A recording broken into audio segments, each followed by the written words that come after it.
Boa tarde, nono ano, tudo bem? Hoje nós vamos fazer um vídeo para fazer aquela correção da última lista da semana passada. Vocês lembram? São 6 questões e nós vamos fazer um vídeo curto para contemplar aquelas questões. Então vamos lá. Foi pedido para vocês lerem as páginas 75 a 80 e responder essas questões abaixo, ok? A primeira questão é: descreva a situação econômica, política e social da Rússia antes da Revolução de 1917.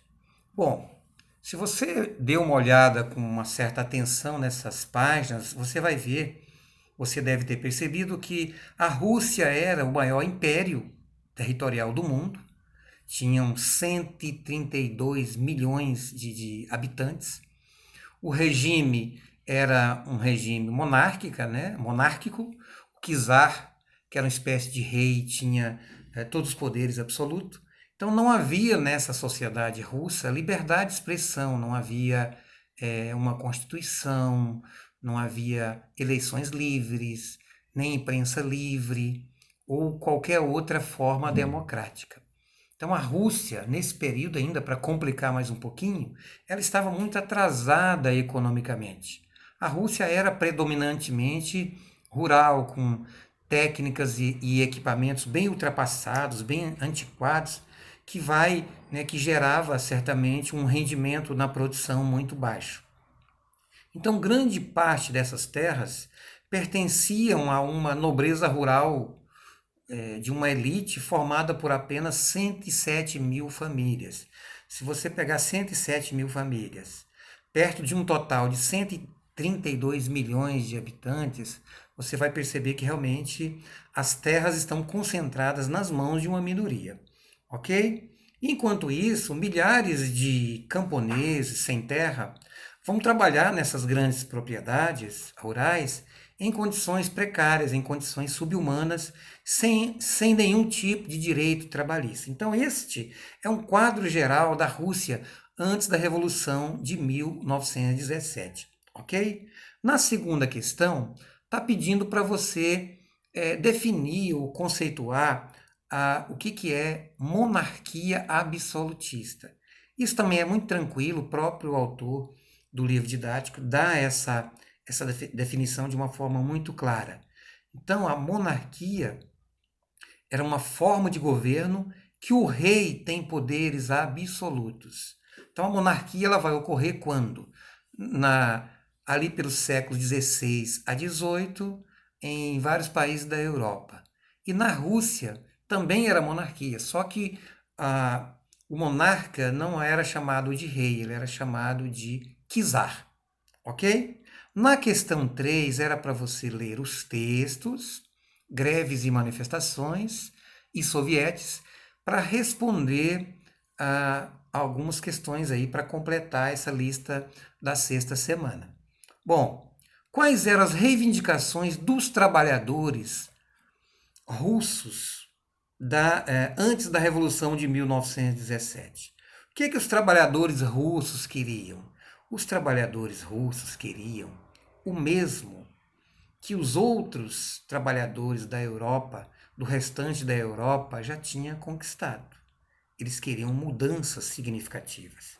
Eles tomavam como exemplo parte da Europa que já tinha conquistado liberdade de pensamento, uma imprensa livre, eleições democráticas, direitos sociais, direitos trabalhistas. Então, o que eles queriam? Eles queriam a mesma coisa que eu acabei de citar, porque até então ali existia uma monarquia autoritária que não abria campo para esse tipo de reivindicação que os trabalhadores da Rússia queriam.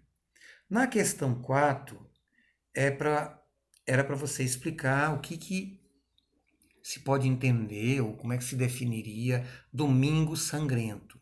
Então vamos entender. A Revolução Russa de 1917, ela ocorreu por etapa. Uma das primeiras etapas foi no ano de 1905. Então, Domingo Sangrento foi um episódio que ocorreu na Rússia em janeiro dessa época, 1905, que no momento em que os trabalhadores russos foram fazer uma manifestação, tentar reivindicar, né, aquilo que realmente eles necessitavam para viver uma vida mais digna.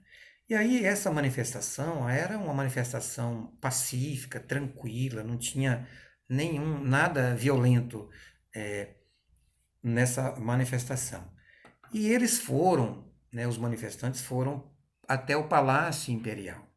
E lá esses trabalhadores tiveram a ilusão que iriam ser recebidos pelo czar, ou pelo menos, ou pela pior das hipóteses, pelo menos que o czar mandasse um representante para escutar as reivindicações desses trabalhadores. Só que em vez disso, a guarda presidencial do czar, ele vai disparar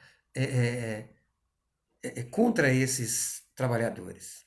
Então, o czar Nicolau II mandou a sua guarda disparar contra essa multidão, provocando nada mais do que 100 milhões de mortos.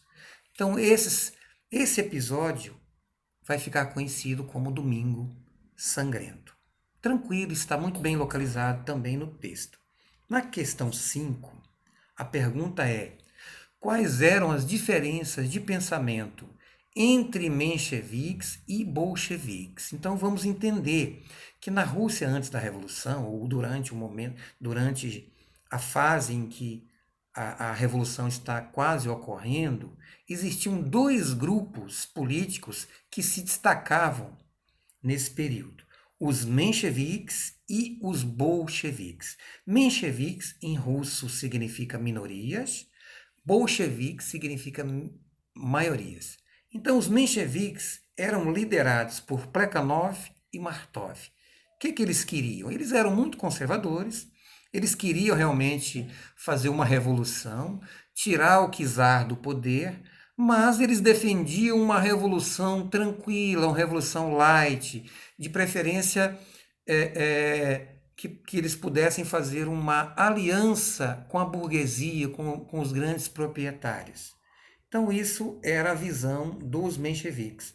Já os bolcheviques eram liderados por Lenin, Vladimir Lenin, e já era uma ala mais radical do partido. Eles eram operários, a maioria eram operários, fazia parte do Partido Social Democrata Russo, de caráter socialista, tinha uma proposta central que era derrubar o czar e implantar um governo feito pelos trabalhadores, que eram esse grupo, né, esse conselho chamado sovietes. Então esse grupo liderou a Revolução de outubro de 1917. Tranquilo? Na questão 6 e última, está pedindo para vocês citarem as medidas tomadas pelos bolcheviques ao tomar o poder. Então, muito bem, os bolcheviques tomaram o poder. Qual a primeira coisa que foi feita? Primeiro, tirou a Rússia da Primeira Guerra Mundial, porque não justificava um país como a Rússia estar envolvida na Primeira Guerra Mundial, sendo que o país estava quebrado, muitas dificuldades para serem resolvidas e enquanto vidas humanas estavam sendo perdidas. Então, tirou-se a Rússia da Primeira Guerra Mundial e, em seguida, as medidas mais radicais executadas pelos bolcheviques, que foi confiscar, tomar as propriedades da nobreza rural, tomar as propriedades da igreja e depois estatizar bancos e indústrias, ou seja, tirar as indústrias e os bancos da propriedade privada, da propriedade particular e passar para a gerência do Estado. Isso é que a gente chama de estatizar. Então, pessoal, basicamente é isso. Eu queria muito que vocês dessem uma atenção para esse vídeo, para esses conteúdos que vocês estão trabalhando. Curte lá o nosso vídeo, comente o vídeo. Se você ainda não fez inscrição, faça a inscrição, porque é por aqui que a gente vai estar desempenhando desenvolvendo esse intercâmbio com vocês, ok? Vá até a plataforma do GR8, ela é a plataforma oficial do CPMG, pessoal. Não despreze essa plataforma. Logo, logo vocês vão ter novidades em relação a essa plataforma, tá bom? Valeu pela atenção e eu espero notícia de vocês em breve, tá bom? Até a próxima semana.